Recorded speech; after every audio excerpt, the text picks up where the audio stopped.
अगर आप भी चाहते हैं बिट्टू मलंगिया इंटरटेनमेंट का ऑडियो वीडियो सबसे पहले आप तक पहुंचे, तो लाल बटन को दबाकर चैनल को सब्सक्राइब करें और बेल आइकन दबाना ना भूलें।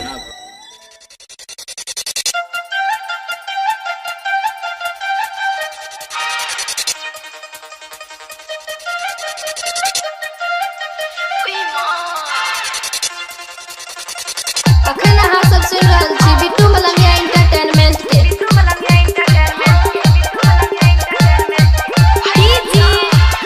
मिठू राजा राजा आप सुन रहे हैं संगम फिल्म्स की प्रस्तुति। झुमकाया बाल किन दिल कहोगे, झुमकाया बाल किन दिल कहोगे, हाँ दिल कहोगे, डीजे का जल वाला चुमा ले कहोगे, तोरा फोरज मोबाइल किन दिल कहोगे, झुमकाया बाल खूब दिल कहोगे, झुमकाया बाल किन दिल कहोगे, हाँ दिल कहोगे, डीजे का जल वाला चुमा ले कहोगे, तोरा फोरज मोबाइल किन दिल कहोगे। म्यूजिक डायरेक्टर डीजे ज़ियाबुल, डीजे मिठू राजा राजा पटसोनी, डीजे बिट्टू मलंगिया मधुबनी। सिरे हाथ सेब खेले मारो के पानी, गोल बाजार में झलको जवानी।